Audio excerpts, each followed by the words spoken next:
आगरा। मुगल शहंशाह शाहजहां का 3 दिवसीय 367वां उर्स ताजमहल में रविवार से शुरू होगा। दोपहर 2 बजे तहखाने में स्थित शाहजहां व मुमताज की कब्रें खोली जाएंगी। अजान के बाद गुस्ल की रस्म अदा की जाएगी। उर्स में 3 दिन ताजमहल में सैलानियों को बिना टिकट प्रवेश मिलेगा।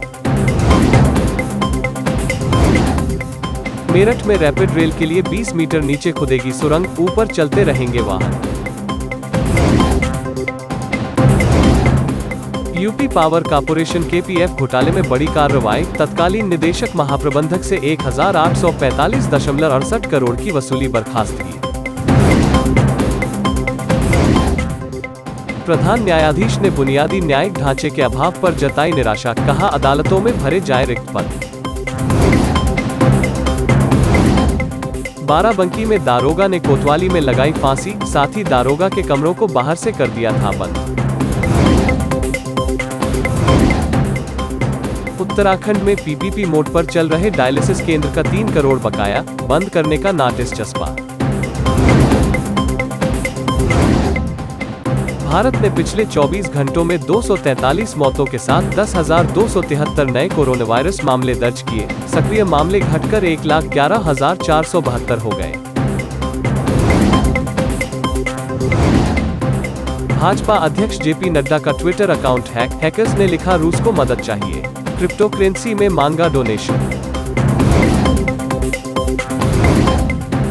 बहुजन समाज पार्टी की मुखिया मायावती बोली हर पोलिंग बूथ को जिताना है, बसपा को सत्ता में लाना है। उत्तर प्रदेश में 5वें चरण का मतदान हो रहा है। विधानसभा चुनाव के 5वें चरण में 61 सीटों पर मतदान शुरू। नेशनल कॉन्फ्रेंस के अध्यक्ष फारूक अब्दुल्ला ने कहा है कि जम्मू कश्मीर में जब भी चुनाव होंगे उनकी पार्टी लड़ेगी, लेकिन वह केंद्र शासित प्रदेश में चल रही परिसीमन की प्रक्रिया पर आलोचनात्मक रुख कायम रखेगी। अब्दुल्ला ने जम्मू कश्मीर की मुख्य धारा की 5 पार्टियों के गुप्त गठबंधन PAGD की अपने आवास पर हुई बैठक के बाद मीडिया से बातचीत में यह घोषणा की। परिसीमन आयोग की मसौदा रिपोर्ट पर चर्चा के लिए PAGD की बैठक बुलाई गई थी। बस्ती जिले में आधा दर्जन लग्जरी गाड़ियों से पहुंचे भाजपा बसपा समर्थक आपस में भिड़ गए, दरोगा सहित सिपाही घायल। यूपी चुनाव, सांप्रदायिक बयान देने पर भाजपा विधायक को चुनाव आयोग का नोटिस, 1 दिन के अंदर मांगा जवाब।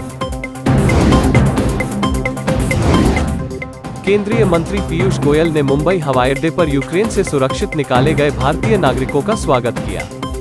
Keep all Indians safe and secure, to provide safe passage to all your colleagues who are still there. The Russians have also promised to help evacuate all our Indian nationals.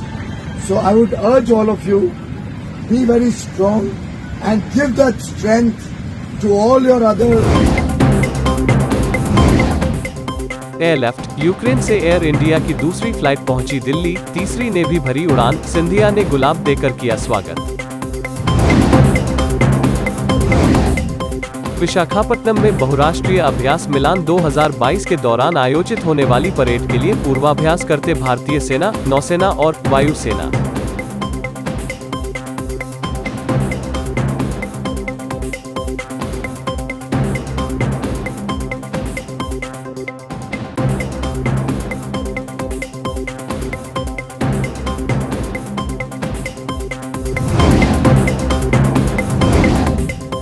चौदह 1000 feet की ऊंचाई पर बर्फबारी में सीमा पर गश्त करते भारत तिब्बत सीमा police ITBP के हिमवीर।